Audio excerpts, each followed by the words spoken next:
새해가 밝았습니다. 새해에 우리 목자님들 모든 하는 일에 또 가정에 우리 주님의 은혜와 축복이 넘치기를 기도합니다. 네. 우리가 지난 한 해를 돌이켜보면은 정말 크고 작은 일들이 많이 있었습니다. 어떻게 보면은 우리가 신문을 보다 또 뉴스를 보다 이 모든 일에 그냥 휩싸여 떠내려간 것 같은 그런 기분이 들 정도입니다. 새해에는 이런 일이 없으면 좋겠지만은 그러나 이런 일들이 해가 바뀌었다 그래서 2015년과 함께 영원히 사라지는 건 아닙니다. 새해에도 우리에게는 많은 일이 일어날 것입니다. 이럴 때 우리가 그리스도인으로서 하나님을 믿는 사람으로서 아주 분명한 영적 방향을 잘 잡고 그런 문제들을 지혜롭게 잘 대처해 나가야 될 것입니다. 무엇보다도 어디로 가야 될 것인가? 우리 하나님의 말씀은 우리 모두에게 영적 나침반과 같습니다. 말씀을 묵상할 때 아무리 세상이 혼란스럽더라도 말씀을 통해서 우리 주님은 저희들을 인도해 주십니다. 새해에도 말씀을 따라서 믿음으로 한 발 한 발 나가면서 하나님께서 우리에게 맡기신 일들을 잘 할 수 있기를 기도합니다. 네, 오늘 말씀의 제목은 예수를 바라보자입니다. 요절 말씀은 2절입니다. 우리 다 함께 읽어보겠습니다. 자, 시작.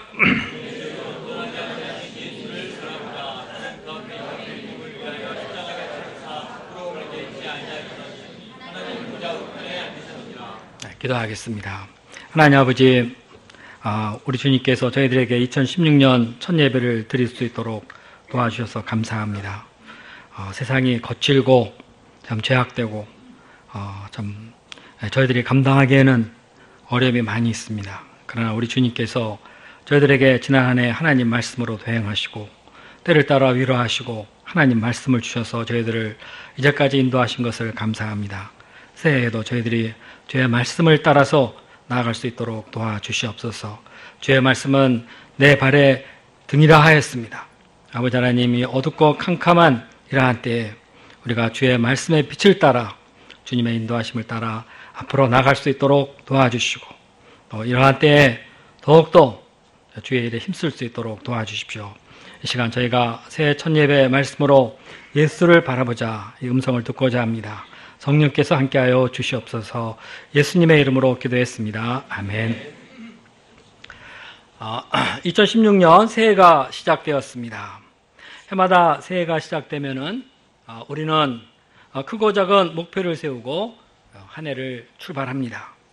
먼저 지난 한 해에 살펴보면서 감사할 것을 정리하고 또 지난 한 해 내가 어떤 점에서 부족했는가 생각해 보면서 이거에 기초해 새해 목표를 세웁니다. 그리고 기도 제목도 잡습니다. 자, 이것까지는 좋습니다.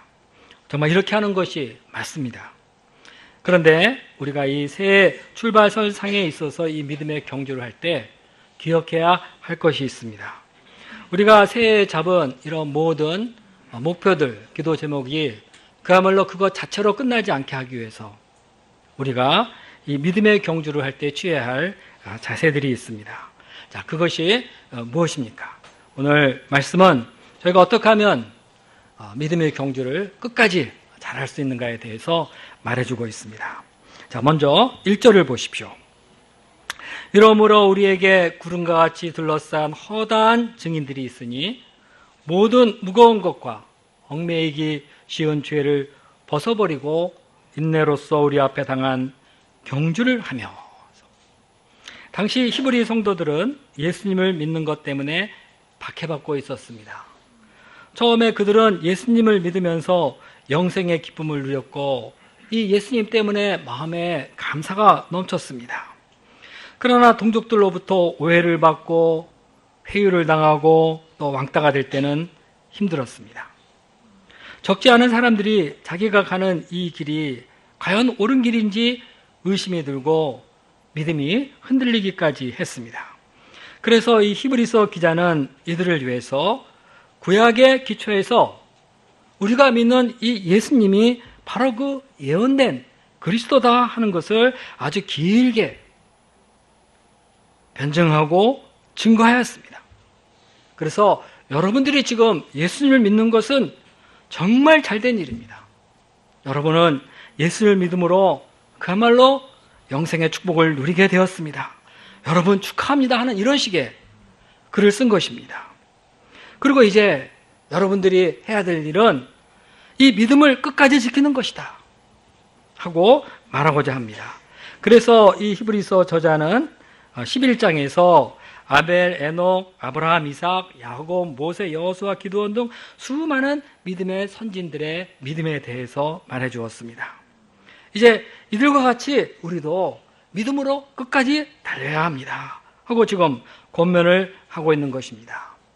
그러니까 히브리 성도들이 지금 예수님을 믿고 사는 것은 나만 유별나게 이렇게 믿음으로 살면서 고생하는 것이 아니라는 것입니다. 이미 우리의 선진들이 앞선 그 많은 어려움을, 역경을 다 믿음으로 이기고 하나님을 기쁘시게 하고 상급을 받게 되었다는 것입니다. 그러니까 히브리서 11장에 나오는 이 믿음의 선진들은 지금 히브리 성도들을 열심히 응원하고 있다 하는 식으로 말을 한 것입니다. 끝까지 믿음으로 달리십시오. 형제님, 포기하지 마십시오. 이것이 하나님을 기쁘시게 하는 길입니다. 힘내십시오. 아자 파이팅! 그들은 때로는 337 박수도 치고 엘리제를 위하여도 부르면서 열심히 그들을 응원하는 것 같습니다. 자, 이런 생각을 하게 되면은 힘든 생각을 떨쳐버리고 힘을 내서 앞으로 달려나갈 수 있습니다.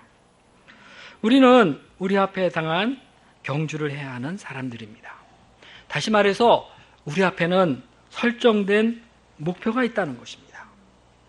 우리는 학생으로서 달려가야 할 학업의 경주가 있습니다. 직장에서 또 달려가야 될 그런 목표가 있습니다. 부모님들도 달려가야 될 목표가 있고 또 목자로서 양들을 돌아보며 이 한 해를 열심히 달려가야 합니다. 이 길이 더러는 힘들게 느껴질 때가 있습니다. 우리는 달리다가 힘들어 아몰랑 하고 주저앉아 버리면 어떻게 되겠습니까? 그거로 망해버리는 겁니다. 그리고 이 경주는 하루 이틀에 끝나는 그런 경주가 아닙니다. 그래서 우리는 오래 달리기를 하는 선수와도 같습니다. 그러나 이 경주는 우리만 유별나게 하는 것이 아닙니다. 믿음의 선진들이 이 믿음의 경주를 하였고 우리 모임의 앞에 간 이 선배들도 이미 이 길을 다 달렸고 지금도 달려가고 있습니다. 사도 바울도 자기의 이런 긴 믿음의 여정을 말하면서 자기는 이 길을 생명을 다해서 달린다 하고 말했습니다. 나의 달려갈 길과 주 예수님께 받은 사명, 곧 하나님의 은혜의 복음을 전하는 일을 마치려 하면은 나의 생명조차 조금도 귀한 것으로 여기지 아니하노라. 그러면 우리도 이 길을 이렇게 잘 달려야 되겠는데 어떻게 하면 이 길을 잘 달릴 수 있겠습니까? 오늘 본문은 이것에 대해서 세 가지를 말해주고 있습니다. 첫째, 우리 무거운 것과 얽매이기 쉬운 죄를 벗어버려라. 이렇게 말하고 있습니다. 자, 뭐라 그런다고요? 무거운 것과 얽매이기 쉬운 죄를 벗어버려라. 1절 후반부를 보십시오. 모두 무거운 것과 얽매이기 쉬운 죄를 벗어버리고. 이 장거리 선수는 몸을 최대한으로 가볍게 해야 합니다. 그리고 달리기 선수들은 이 체중을 줄이고 몸도 아주 가벼운 것을 입고 또 운동화도 특별 제작해서 아주 새털같이 가벼운 그런 러닝화를 신습니다. 마찬가지로 우리가 믿음의 경주를 잘 하려면은 이 마음의 무거운 것들, 우리를 막 얽매이는 이런 죄를 다 벗어놔야 합니다. 히브리 성도들도 오랫동안 유대교회에 속해 있었기 때문에 내면에 여전히 율법적인 요소들이 잔재해 있었습니다. 이미 예수님을 믿어 구원 받았는데도 온전한 구원을 위해서는 아직도 자기들이 율법적으로 뭔가를 행할 것이 있다, 의무가 있다, 이런 생각도 하는 사람이 있었습니다. 또 사람들로부터 박해를 받고 여기저기 흩어져 돌아다니며 살다 보니까 내가 이 험한 세상을 끝까지 믿음을 지키면서 살아갈 수 있을까? 나는 그런다 그래도 우리의 자녀들은 계속 이렇게 살아야 되는가 하면서 그야말로 걱정, 근심에 무거운 이 먹구름이 그들의 마음을 확 덮씌웠습니다. 정말 이런 걸 생각하면은 마음이 무겁습니다. 한 발짝도 뛰고 앞으로 달려갈 수 없을 것 같습니다. 이것만이 아닙니다. 얽매이기 쉬운 죄도 있습니다. 정욕의죄, 탐심, 거짓말 등 많은 죄가 우리 주변을 왔다 갔다 거리면서 기회만 있다 하면 우리를 넘어뜨리려고 합니다. 이런 죄와 잘 싸우다가 어떻게 한번 딱 걸려 넘어졌다 그러면은 그것이 우리를 그냥 얽어매고 끌고 다니면서 우리 영혼을 아주 고통스럽게 합니다. 이러면 할 수 있는 게 아무것도 없습니다. 최근에 한 재벌 그룹 회장이 자기에게 내연의 처와 자식이 있다 하는 것을 공개적으로 고백했습니다. 그동안 언론들이 이 사실을 먼저 알고 이것을 막 빌미로 해서 이 사람과 회사에게 뭔가를 막 하고 요구하면서 괴롭혔던 것 같습니다. 그래서 이분이 더 이상 이렇게 해서는 안 되겠다 하면서 자기의 이 모든 것을 공개해버린 것입니다. 그리고 이 문제로 자기 양심도 괴롭겠다 해서 겸사겸사 이렇게 공개한 것 같습니다. 근데 문제는 공개했다고 다 끝나는 것이 아니라는 것입니다. 사회적 짐이 이 사람을 또 확 누르고 있습니다. 이분은 지금 이 큰 기업을 위해서 열심히 앞으로 달려나가야 되는데 이런 문제가 그를 얽매여서 고통스럽게 하고 제대로 생각을 하지 못하게 하는 것입니다. 이런 이 무거운 문제들, 이런 죄 문제들, 우리가 이거를 어떻게 해결할 수 있겠습니까? 우리 주님께 들고 나와야 합니다. 그 앞에 내려놓고 고백해야 합니다. 주님, 제가 이런 것 때문에 마음이 너무 무겁습니다. 나 너무 고통스럽습니다. 하나님 아버지, 나를 불쌍히 여겨주시고 나를 도와주십시오. 너무 힘듭니다. 주님, 이거 좀 제발 좀 가져가 주세요. 제가 이것 때문에 아무것도 할 수 없습니다. 저의 죄를 용서해 주십시오. 이렇게 기도하면은 우리 긍휼이 풍성하신 하나님께서 이 기도를 들으시고 우리의 연약함을 감당해 주십니다. 제사함의 은혜를 주십니다. 다윗도 밧세바를 범하고 난 후 이 죄의식에 사로잡혀서 그야말로 뼈가 썩는 고통을 겪어야 됐습니다. 그러나 그가 주님 앞에 나와서 간절히 기도하고 회개했을 때 죄사함을 받고 마음의 그 무거운 짐을 내려놓을 수 있었습니다. 그리고 비로소 나라를 통치할 수 있었습니다. 모세도 그랬습니다. 모세도 광야에서 그 200만 명이나 되는 자기 백성들을 인도하는데 이들이 얼마나 속을 썩이는지 그냥 모든 것을 다 그만두고 싶었습니다. 이들을 생각하면 마음이 너무나 무거웠습니다. 그래서 하나님께 나가서 하나님, 나 힘듭니다. 내가 저 사람들 낳았어요. 왜 나를 이렇게 고생시키십니까? 하면서 하나님 앞에 나가 호소했습니다. 그럴 때 하나님께서 그에게 말씀을 주시고 믿음을 주시고 위로하시고 그러면서 그 광야 40년을 지나 그 백성들을 하나님의 땅으로 인도할 수 있었습니다. 우리도 목자가 되었을 때 참 마음에 이런저런 무거운 일 정말 많습니다. 내가 목자 생활 제대로 한번 해보고 싶은데 이런저런 일들이 막 생겨서 마음을 무겁게 하고 뒤에서 땡기고 어쩌다가 좀 실수를 해서 죄를 좀 졌는데 그 괴롭고 아무것도 할 수 없습니다. 이럴 때 우리가 어떻게 해야 되겠습니까? 예수님 앞에 나오는 방법 외에는 아무것도 없습니다. 자, 이것은 단순한 이론이 아닙니다. 성경에 나온 이야기만이 아닙니다. 우리가 부르는 찬송가는 이것에 대해서 아주 여러 번 증거해 주고 있습니다. 자, 우리 다 같이 찬송가 369장 불러볼까요? 369장 한번 불러보겠습니다.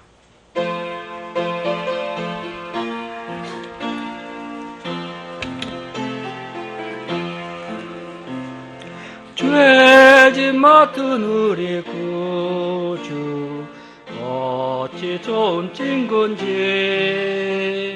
걱정 근심 무거운 짐 주께 주께 묵도하기세 주께 고함 없는 고로 복을 받지 못하네 사람들이 어찌하여 아랠 줄을 모를까 시험 걱정 모든 괴로움 없는 사람 누군가 부질없이 낙심 말고 기도 드려 아뢰세 이런 진실하신 친구 찾아볼 수 있을까 우리 약함하시오니 어찌 아니하릴까 근심 걱정 무거운 짐 아니 진자 누군가 비난처는 우리 예수 주께 기도드리세 세상 친구 멸시하고 너를 조롱하여도 예수 품에 안기어서 참된 위로 받겠네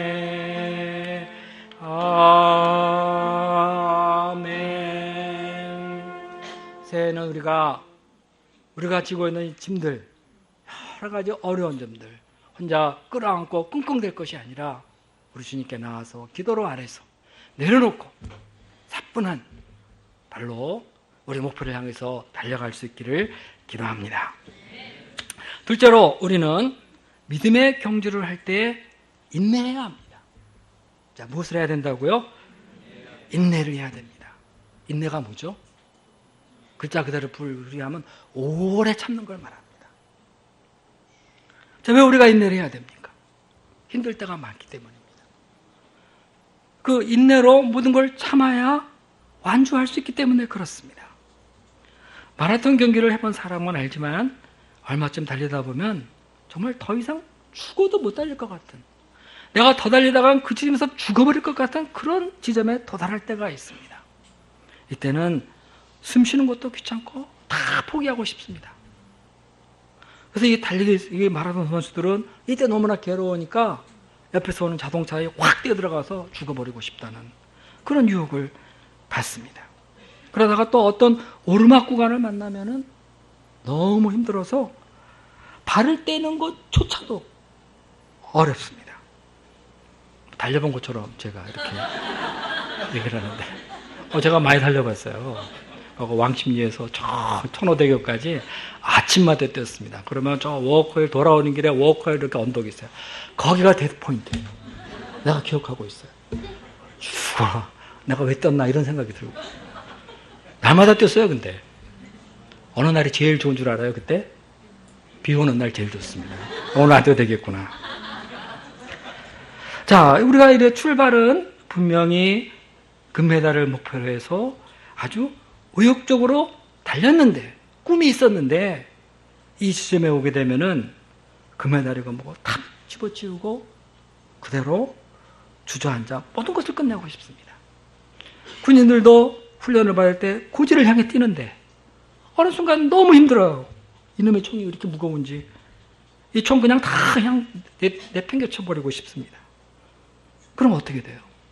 조국을 누가 지킵니까? 군인들 인내해야 돼요. 군인들이 나라 지키는데 인내를 못 배우면 뭐 할 수 있는 게 없습니다. 군가에도 최후의 5분이라는 게 있는데요. 숨 막히는 고통과 뼈를 깎는 아픔도 승리의 그 순간까지 버티고 버텨라 이런 게 있어요. 그러다가 이 시점이 탁 지나게 되면은 그냥 잘 달리게 되는 것입니다. 어느 순간부터 계속 달릴 수 있습니다. 그리고 마침내 결승점에 도달하게 됩니다. 세상의 의미와 가치가 있는 것들은 모두 한결같이 인내를 요구하고 있습니다. 체력의 인내. 내 체력 이제 다 닳아서 없어진 것 같다. 그때 인내하느냐 못하느냐. 혈기와 분노를 다스려야 되는 인내도 있습니다. 뭔가 확 해버리고 싶은데 참아야 됩니다. 참지 않으면 안 돼요. 그리고 도전해야 됩니다. 도전의 인내가 있습니다. 뭔가를 목표를 잡고 도전을 했는데 한 번, 두 번 안 되고 이거 언제까지 해야 되나? 이때 인내가 필요합니다. 공부하는 학생들은 일어나 잠깐 쉬고 싶을 때 그 욕망을 꽉 찍어 눌리고 인내로 의자에 앉아 있어야 됩니다. 그래야 실력이 늡니다.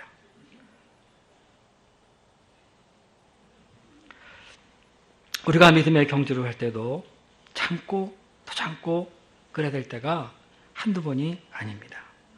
양들을 돌볼 때 말씀 공부한 지가 언젠데 이렇게 안 변해나? 그래서 얘는 아닌가?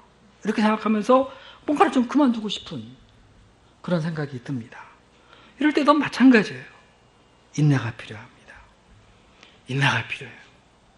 인내가 없으면 우리가 도무지 양들을 도와줄 수 없습니다. 기도의 씨름을 할 때도 아무리 기도해도 하나님이 들어주시지 않는 것 같다는 생각이 들 때 있어요. 하나님의 뜻이 아닌가? 내가 이 기도를 계속해야 되는가? 하고 낙심하고 그만두고 싶은 유혹이 참으로 많이 듭니다.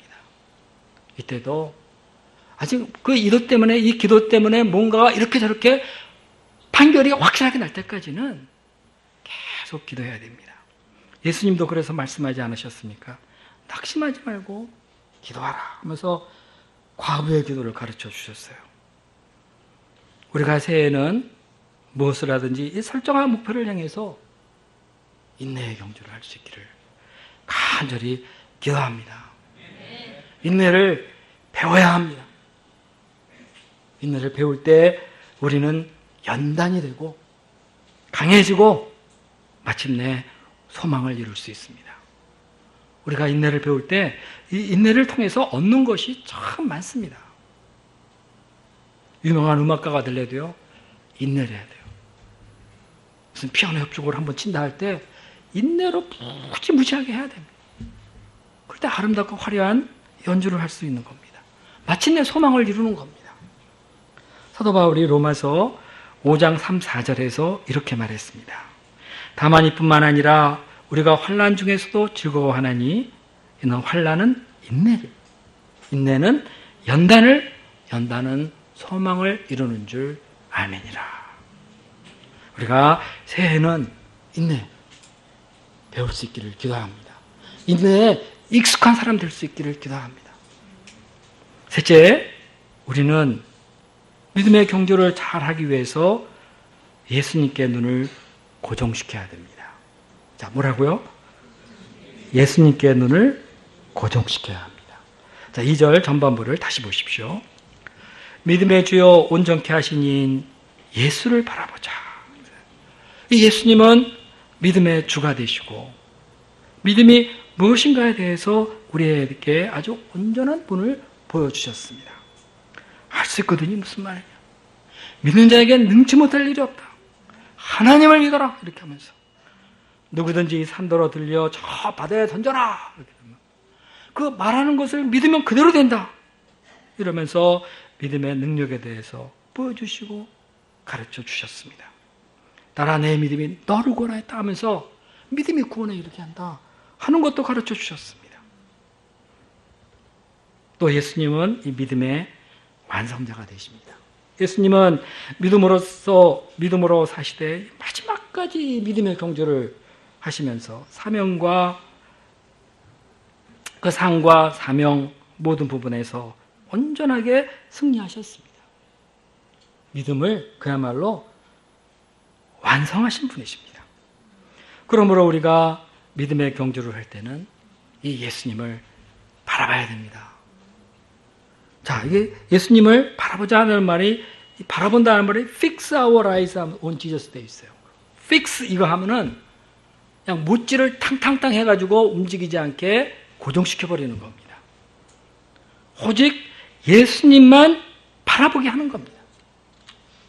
당시 히브리 성도들은 유대교의 동포들이 회의를 하고 야 이게 와야 이거 진짜야 이렇게 말을 하자 정말 이렇게 보니까 조그만 가정교회보다도 웅장하고 화려한 의식이 있는 성전과 제사의식에 마음이 끌렸습니다. 자꾸 생각해 보니까 거기에 뭔가가 있는 것 같고 그게 진짜같이 보였습니다. 이 유혹의 힘이 얼마나 강합니까? 보면 보는 대로 보면서 믿는다고 자꾸 그런 걸 보면은 그걸로 빨려 들어가게 되어 있습니다. 세상에는 우리의 눈길과 마음을 빼앗아 가는 것들이 많이 있습니다. 명예와 권력, 인정, 돈, 주식 시세 이런 데 마음에 팍 뺏겨가지고 아주 푹 빠져버려요. 그래서 좀 이상해지는 사람이 있기까지 합니다. 생각해 보십시오. 얼마나 좋아요. 권력이 있다. 사람에게 인정받는다. 돈, 내 주식이 막 올라간다. 정말 기분 좋은 일입니다. 그러니까 자꾸 빨려 들어가고 그것만 있으면 내 인생 뭔가 해결될 것 같은 생각도 듭니다. 젊은 청년들은 아이들 그릇 딱 붙여놓고 들락날락거리면서 보고 자기 애인이 되는 것도 아닌데 하다 그렇게 열심히 봅니다. 우리 그리스도인들도 이런 세상의 곳에 마음이 빼앗겨 정말 예수님 대신에 이런 곳을 바라보다 영적 방향을 잃을 때가 많습니다. 당장의 예수님보다 지금 세상에 있는 이것이 지금 내 문제를 바로 해결해 줄 것 같으니까. 그러니까 이거를 예수님보다 그걸 자꾸 그걸로 마음이 갑니다. 가면 어떻게 되죠? 남는 게 없습니다, 결국. 자, 그러면 어떻게 될까요, 우리가? 이런 것에 마음을 빼앗기면. 이 라인강의 뱃사공이 롤렐라의 언덕을 지나가다가 성경의 아름다운 여인이 바위 위에 앉아서 황금빛으로 황금 머릿결을 쫙 빗는 모습을 보고 와 아름답다 하고 넋을 잃고 바라보다가 바위에 부딪혀 좌처되고 그물살에 휩쓸려 목숨을 잃었다는 슬픈 전설이 있습니다. 뱃사공이 앞으로 가면 내가 어디로 가는가 어디에 뭐가 있는가를 보고 가야지. 그 정신이 뺏겨가지고 그거 보니 그 꼴을 안 당하겠습니까? 보기에 아름답다고 이것저것에 마음을 빼앗겼다가는 되는 일이 아무것도 없는 겁니다. 그렇지 않아요? 이것저것보다 되는 게 없어요. 뭔가 이런 사람은 한 가지를 바라보고 간 사람입니다. 사격 선수들 보십시오. 조준을 할 때 이 관역 하나만 바라보려고 그래요. 그래서 이 자기의 시야, 이 관역 바라보는데 조금이라도 방해가 되는 것, 그걸 최대한으로 줄이려고 사격할 때 옆에 가리개 있죠. 가리개를 딱 해가지고 이것만 보게 합니다. 옆에 전혀 눈에 들어오게 하지 않아요. 딱 가리개에서 하나만 보게 합니다. 우리가 믿음의 경주를 할 때도 승리하기 위해서는 아주 분명한 시선 정리를 해야 됩니다. 오직 예수님 한 분만을 바라봐야 합니다. 자, 그럼 우리가 예수님 한 분만을 바라봐야 된다 이렇게 말을 했는데 어떤 점을 봐야 합니까? 본문 말씀이 그것에 대해서 얘기해 주고 있습니다. 이것은 우리 실제 신앙생활, 목자 생활에 아주 중요한 겁니다. 잘 기억해야 됩니다. 첫째, 예수님은 그 앞에 있는 기쁨을 위해서 십자가를 참으셨다 하는 겁니다. 2절 후반부를 보십시오. 그는 그 앞에 있는 이 기쁨을 위하여 십자가를 참으사 부끄러움을 개의치 아니하시더니 하나님 보좌 우편에 앉으셨느니라. 자, 이 십자가를 진다는 것은 형용할 수 없는 수치와 고통입니다. 하나님의 아들이 이 땅에 와서 죄도 없는데 죄인으로 정죄가 되고 채찍에 맞고 원수들 앞에서 희롱을 당하고 참으로 있을 수 없는 일입니다. 그리고 마지막에 완전히 벌거벗겨서 십자가에 매달려 못 박혀서 피 흘리고 고통해야 된다는 것, 상상할 수 없는 일입니다. 죄도 없는 하나님의 아들이 왜 이런 일을 당해야 됩니까? 어떻게 예수님이 이것을 참으셨습니까? 예수님도 이것이 너무나 고통스러운 걸 아시기 때문에 땀방울이 핏방울이 되기까지 온 힘을 다해서 겟세마네 동산에서 기도하셨습니다. 그런데 예수님이 이 십자가를 참을 수 있었던 것은 십자가 후에 있을 기쁨, 부활과 승천하여 하나님 보좌 우편에 앉게 될 것을 생각하셨기 때문입니다. 예수님의 십자가의 고난은 막연한 고난이 아닙니다. 기약 없는 고난이 아닙니다. 그 앞에는 이런 기쁨과 영광의 승리가 보장되어 있는, 그것이 기다리고 있는 고난이었던 것입니다. 히브리 성도들은 당장에 겪고 있는 고난만 생각하고 힘들어할 것이 아닙니다. 그 앞에 있는 기쁨을 하시고 모든 것을 참으신 예수님의 믿음을 배워야 합니다. 그리고 예수님처럼 자기들도 그 앞에 있는 기쁨을 생각하면서 지금의 고난을 감당해야 되는 겁니다. 종교개혁자 마르틴 루터가 두 가지 신학에 대해서 말했습니다. 언젠가 제가 주일 예배 때 말씀드린 바 있습니다. 하나는 영광의 신학입니다. 이건 뭐냐 하면은 우리가 신앙생활하다 보면 나름대로의 신학이 있어요.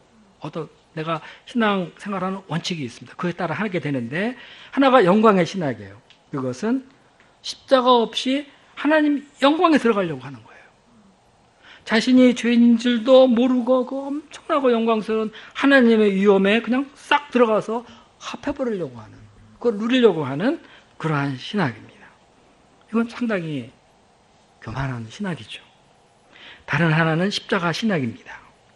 하나님의 영광에 들어가기 위해서는 먼저 십자가를 져야 한다. 예수님도 비천한 사람의 모습으로 봐서 십자가의 고난을 겪으셨습니다. 그리고 영광에 들어가셨습니다. 우리도 이런 신학을 가져야 한다는 것입니다. 우리가 십자가 없이, 고난 없이 영광스러운 하늘나라에 들어갈 수 있겠습니까? 주님이 누리신 그 기쁨에 참여하고자 할 때에 고난 없이 부끄러움을 겪지 않고 그렇게 될 수 있겠습니까? 그런 거 없습니다. 우리 신앙의 여정에는 예수님이 그러하셨듯 정말 그것이 올바른 신앙이라면은 십자가의 부끄러움과 고난이 반드시 있습니다. 그리고 그 후에 우리가 원하는 영광이 있는 것입니다. 우리가 어떠한 믿음으로 살 것인지 이에 따른 자기 신학이 분명히 해야 됩니다. 우리가 가져야 될 신학은 바로 이 십자가의 신학입니다. 십자가 먼저 이걸 통과해야 그 다음에 하나님이 계시다. 우리나라 사람들은 신앙생활을 하면서 내가 신앙생활을 하는 동안 모든 것이 만사형통해야 된다, 이런 생각을 많이 합니다. 우리 신앙에는 하나님의 영광과 능력만 나타나야 된다. 믿으니까 잘 돼야 된다. 그래서 주님은 축복해 주십시오, 내가 부자가 되게 해주십시오, 뭐가 되게 해주십시오 하고, 그럼 이걸 통해서 영광을 나타내 주십시오 하고 기도를 많이 합니다. 그리고 또 주여 우리 교회가 부흥하게 하옵소서 하고 기도도 아주 열심히 합니다. 그렇지만 정작 이것에 따르는 기도의 인내, 전도의 십자가, 양육의 십자가 너무 힘드니까 안 하려고 그래요.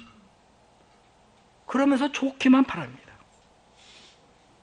그리고 신앙생활에 고난이 다가오면 그 뭔가가 네가 잘못해서 그런 고난이 오는 거야.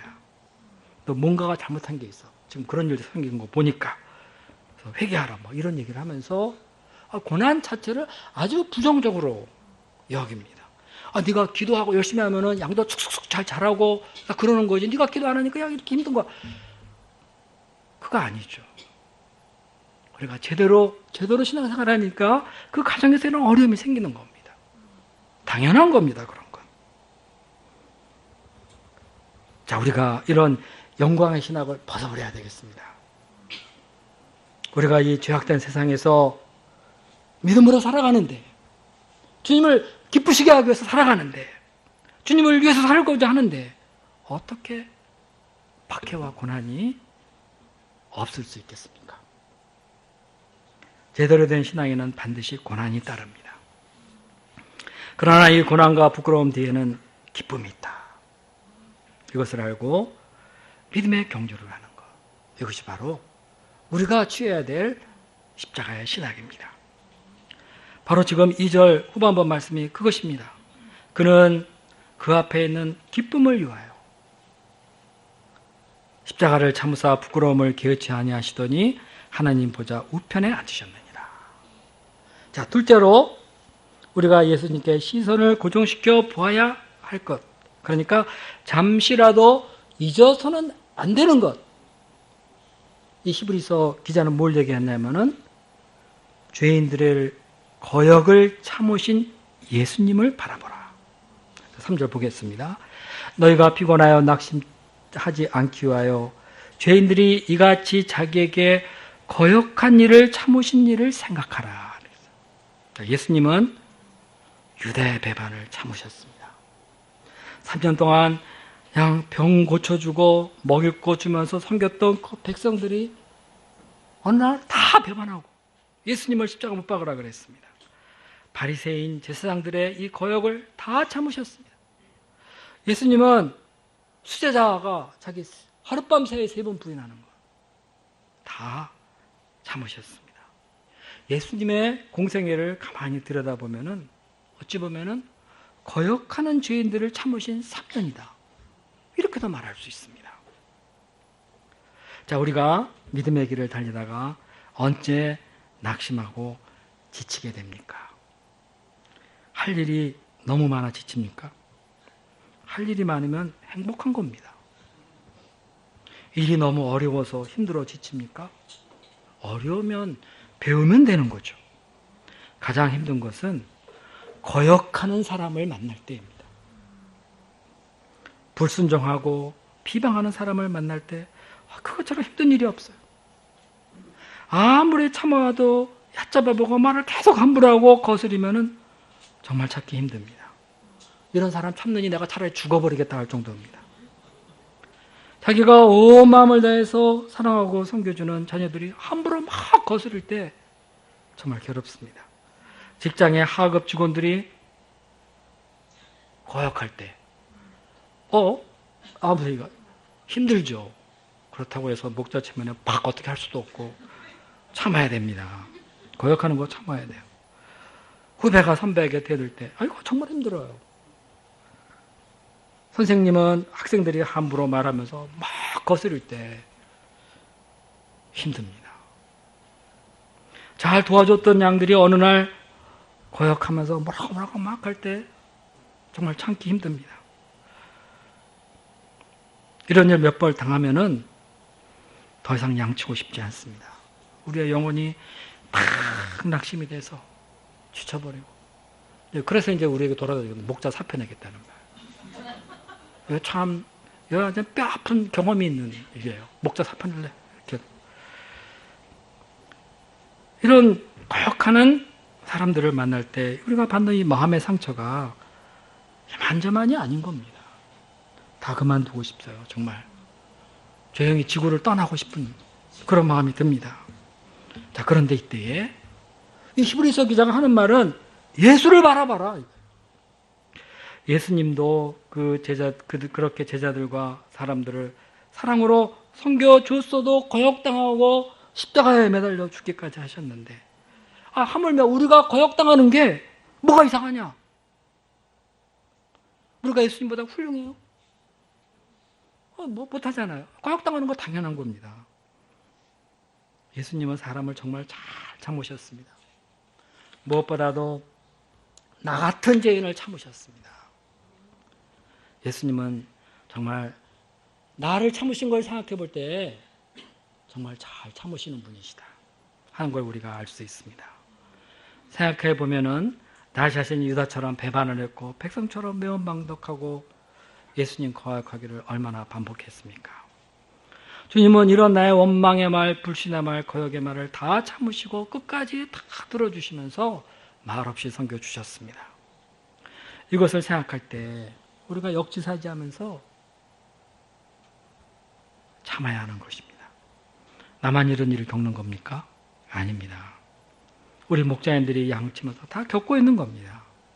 교회사 속에서의 무수한 믿음의 선진들이 이런 일을 다 겪었습니다. 심지어 예수님과 같이 무거이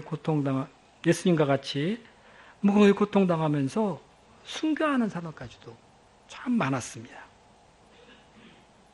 그러니 우리가 거스르는 사람을 참지 못한다면 우리는 정말 아무것도 아닌 것입니다. 할 수 있는 게 없는 겁니다. 이제까지 우리가 잘 참았는데 하다가 막판에 그냥 화가 나가지고 확 달려들어가서 한번 그 사람을 맺혀버리면 그것으로 목자 끝입니다. 더 이상 할 수 있는 게 없어요. 우리가 지나게 돌이켜보면은 참다 못해 그렇게 한번 기억들이 있죠. 그죠? 얼마나 부끄럽습니까? 할 수 있는 게 없습니다. 예수님도 빌라도에게 신문 받으실 때에 그렇게 말씀하셨어요. 내가 당장이라도 하늘의 천군들을 불러서 너희들을 심판하고 날 구원할 수 있다. 그러나 예수님은 실력 행사를 하기보다 참으셨습니다. 그러므로 우리도 참아야 합니다. 예수님을 바라보고 예수님처럼 참아야 합니다. 다 참아야 합니다. 참으면 그때 우리가 목자가 되는 겁니다. 우리가 죄와는 피 흘리기까지 싸우고 징계를 받을 때는 이것이 다 하나님이 나를 사랑하시기 때문에 주시는 것이다 하면서 감사로 받아들입니다. 그럴 때 우리는 성장하고 그리스도의 거룩함에 참여할 수 있습니다. 그러므로 우리가 징계를 받을 때 피곤해하고 낙심하면 안 됩니다. 앞에 있는 기쁨을 생각하면서 피곤한 손과 연약한 무릎을 다시 일으켜 세워서 주님을 바라보고 경주를 계속해야 합니다. 그럴 때 하나님께서 우리에게 잘하였도다 하면서 우리에게 의의 면류관을 씌워주실 것입니다. 자, 새해가 밝았습니다. 자, 우리가 어떻게 달려가야 될까요? 오늘 말씀을 통해서 살펴보았습니다. 정리해 볼까요? 첫째로 믿음의 경주를 잘하기 위해서 첫째, 무거운 것과 얽매기 쉬운 죄를 벗어버려라. 둘째, 인내하라. 셋째, 예수를 바라보라. 자, 예수를 바라볼 때 어떤 점을 바라봐야 되는가? 그 앞에 있는 기쁨을 생각하고 십자가를 지신 예수님. 두 번째, 거역한 자를 참으신 그 예수님을 바라봐라. 이건 정말 우리 목자님들에게 주는, 우리 모두에게 주는 바로 그 말씀입니다. 우리가 신앙의 승리를 하기 위해서 이것저것 많은 연구를 하는데 다른 데 있지 않습니다. 한마디로 예수를 바라보자. 여기에 우리 승리의 비결이 있습니다. 새해에는 우리가 이로써 모든 면에서 더 성숙한 하나님의 사람이 되면서 기쁨의 열매를 풍성히 거둘 수 있기를 기도합니다. 기도하겠습니다.